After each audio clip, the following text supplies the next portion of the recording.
আসসালামু আলাইকুম রহমতুল্লাহি ওবরকাতুহু। সম্মানিত দর্শক, আপনারা সবাই কমবেশি জানেন যে দিল্লিতে একটি ছাত্র আন্দোলন চলছে।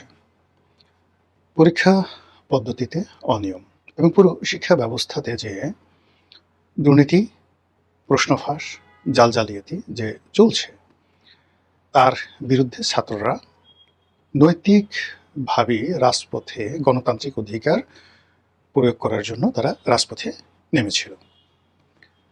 তো তারা যখন রাজপথে নামছিল বা নেমেছিল, ঠিক সেই সময়টাতে বিজেপি সরকারের পুলিশ বা নরেন্দ্র মোদী সরকারের পুলিশ সেখানে ছাত্রদের সঙ্গে অতিরিক্ত বল প্রয়োগ করে। লাঠিচার্জ, টিয়ারশেল, তারপরে গরম পানি ছেটানো এবং অশ্লীল অঙ্গভঙ্গি সহ যারা ছাত্র কিংবা ছাত্রী তাদের গোপন অঙ্গে পুলিশের লাঠি দিয়ে আঘাত করার মতো দৃষ্টিকটু এবং গর্হিত কর্মকাণ্ড ঘটতে থাকে। এবং আপনারা জানেন যে নরেন্দ্র মোদী সরকার এই মুহূর্তে পৃথিবীর সবচেয়ে শক্তিশালী একটি সরকার।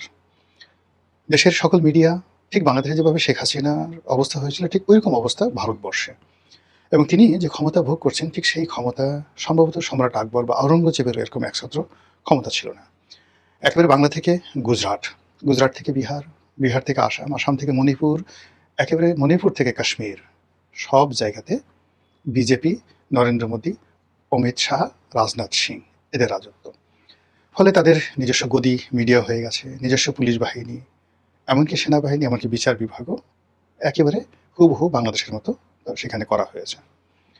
তো এই অবস্থায় ছাত্র যারা আছে তারা একটা রায়ের জন্য হাইকোর্টে গেল, একেবারে বাংলাদেশের মতো হুবহু। সেখানে যিনি প্রধান বিচারপতি তিনি একটি মন্তব্য করলেন যে এই তেলাপোকা, এই তেলাপোকা ককরোচ, এই কথার বিরুদ্ধে তারা একটা পার্টি গঠন করে ফেললো ইন্টারনেটে, ককরোচ পার্টি।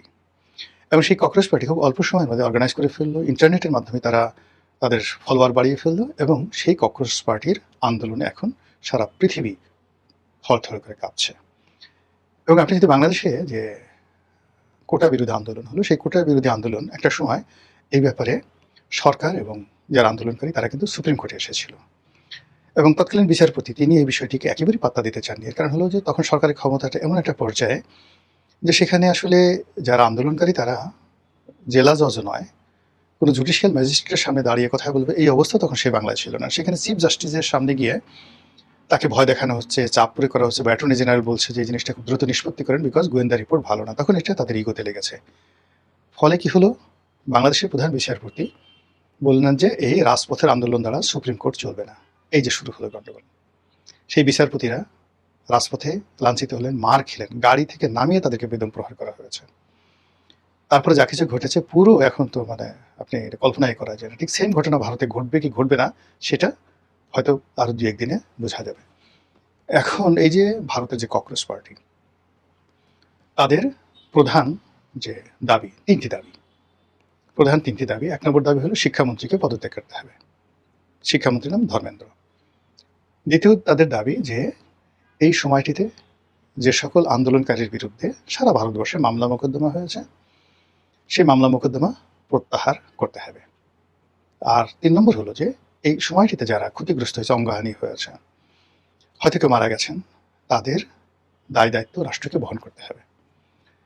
তো প্রথম যে দাবিটি এটি নিয়ে সরকার গড়িমসি করেছে, কিন্তু আজকে আমি যখন ভিডিও করছি শনিবার দিন সন্ধ্যার সময়, ঠিক সেই সময় খবর হলো শিক্ষামন্ত্রী পদত্যাগ করেছেন। এরপর বাকি দুটো দাবিও মেনে নেওয়া হয়েছে। তার আগে তাদের এই দাবি যে মেনে নেওয়া হবে সেটা শুক্রবার দিন রাতে জনাব নরেন্দ্র মোদী তিনি তার যে সোশ্যাল প্ল্যাটফর্ম সেখানে এসে একটি বক্তব্য দিয়েছেন, সম্ভবত ৩০ থেকে ৩৫ সেকেন্ডের একটি বক্তব্য। এবং এটি সাম্প্রতিক সোশ্যাল মিডিয়াতে এতটা ভাইরাল হয়ে পড়েছে যে সোশ্যাল মিডিয়া তৈরি হওয়ার পরে এত মানুষ লাইক, কমেন্ট, শেয়ার এবং এটাকে নিয়ে যে একটা ভাইব তৈরি হয়েছে এটা কখনো হয়নি। মানে সারা দুনিয়াতে সোশ্যাল মিডিয়াতে সবচাইতে এই নরেন্দ্র মোদীর বক্তব্যটি ভাইরাল হয়েছে। যারা নরেন্দ্র মোদীর ভক্ত তাদের বক্তব্য হলো যে দেখো দেখো দেখো রাজনীতি করে কিভাবে। একটা বক্তব্য উনি এ যাবৎ করে দুটো বক্তব্য দিয়েছেন, এটা হলো দ্বিতীয় বক্তব্য, এর আগে আরেকটি বক্তব্য। এই বক্তব্য দিয়ে ভারতের সমস্ত রাজনীতির কোর্স অফ অ্যাকশন পরিবর্তন করে ফেলেছেন। ফলে এই ককরোচ পার্টির যে আন্দোলন এটা থাকবে না, নিষ্পত্তি হয়ে গেল। এই আন্দোলন আর থাকবে না। ফলে যারা নরেন্দ্র মোদীর পতন নিয়ে, সরকারের পতন নিয়ে, বিজেপির পতন নিয়ে যে সকল স্বপ্ন দেখা হয়েছিল এবং এটিকে বাংলাদেশের মতো এটি পরিণতি দেওয়ার ব্যাপারে যারা খুব আশাবাদী ছিল তারা মাঠে মারা গেলেন, এরকম বক্তব্য এখন পর্যন্ত দিচ্ছে। অন্যদিকে যারা আন্দোলনকারী ককরোচ পার্টি তারা এখনো পর্যন্ত ঘরে ফিরছে না। মন্ত্রীর পদত্যাগের পরেও তারা নতুন আরও দুটো শর্ত যুক্ত করেছেন। এবং ঠিক আন্দোলনের শেষ সময়টিতে বাংলাদেশের শেখ হাসিনার জামানাতে যেভাবে একের পর এক দাবি মেনে নেওয়া হচ্ছিল আর তার সাথে পাল্লা দিয়ে নতুন নতুন দাবি সংযুক্ত করা হচ্ছিল, এবং শুধু দাবি সংযুক্ত করার পাশাপাশি সারা বাংলাদেশে নানা রকম কর্মকাণ্ড, সন্ত্রাসী কর্মকাণ্ড, অগ্নিকাণ্ড, হতাহত সব মিলিয়ে একটা সরকারকে তছনছ করে দেওয়ার জন্য যা যা দরকার সব করা হচ্ছিল। এবং একটা সময় সরকার তার যে ধৈর্য হারিয়ে ফেলে, নির্বিচারে গুলি চালায়। তারপর তারা যে রাষ্ট্রের যে ধ্বংসযজ্ঞ, সেই ধ্বংসযজ্ঞ দেখে তারা তাদের যে খেই এটা হারিয়ে ফেলেন, সাহস হারিয়ে ফেলেন। ঠিক একই অবস্থা ভারতে ঘটতে চলেছে। ইতিমধ্যে যে সকল সেলিব্রিটি এখানে অংশগ্রহণ করেছেন, অনেকে অসুস্থ হয়ে পড়েছেন, অনেকে হাসপাতালে গেছেন। এখানে সোনম চুক, সেই যে 3 ইডিয়টসের যে আমির খান যে অভিনয় করেছিলেন, আমির খান যার চরিত্রকে তিনি সেলুলয়েডের পর্দা নিয়ে এসছেন, তো সেই সোনম ওয়াংচুক তিনি এখানে অনশনে অংশগ্রহণ করেছেন এবং সাম্প্রতিক সময় তার সেই অনশন তিনি ভঙ্গ করেছেন রাজনৈতিক নেতাদের বক্তব্যে, কিন্তু হাসপাতালে ভর্তি হওয়ার পর তাকে অনেকটা গৃহবন্দী করে রাখা হয়েছে। এবং তিনি বলছেন যে এখন এই অবস্থায় থাকার চেয়ে আমাকে গ্রেপ্তার করুন, যেহেতু আমি স্বাধীন দেশের নাগরিক। এর চাইতে যেভাবে হাসপাতালে আমাকে রাখা হয়েছে এর চাইতে গৃহবন্দিত থাকা ভালো।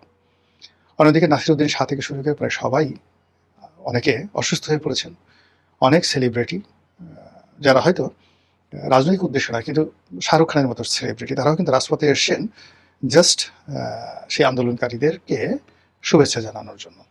তো সব মিলিয়ে এই যে ককরোচ পার্টির যে আন্দোলন, এই আন্দোলন থামার কোনো লক্ষণ দেখা যাচ্ছে না, বরং সেই শিক্ষামন্ত্রীর পদত্যাগের পরেও অন্যান্য প্রদেশে সেই আন্দোলন ছড়িয়ে পড়েছে। বিশেষ করে পশ্চিমবঙ্গে যে ঘটনা ঘটেছে, পশ্চিমবঙ্গের যে বিজেপির প্রধানমন্ত্রী শুভেন্দু বা মুখ্যমন্ত্রী শুভেন্দু, তার বাড়িতে আক্রমণ হয়েছে, মারাত্মক আক্রমণ হয়েছে, এবং এতটা আক্রমণ হয়েছে যে উনি নাকি, যেটা দেখলাম সত্য মিথ্যা, উনি সেই বাড়ি থেকে দৌড়ে পালিয়ে তারপরে প্রাণ রক্ষা করেছেন।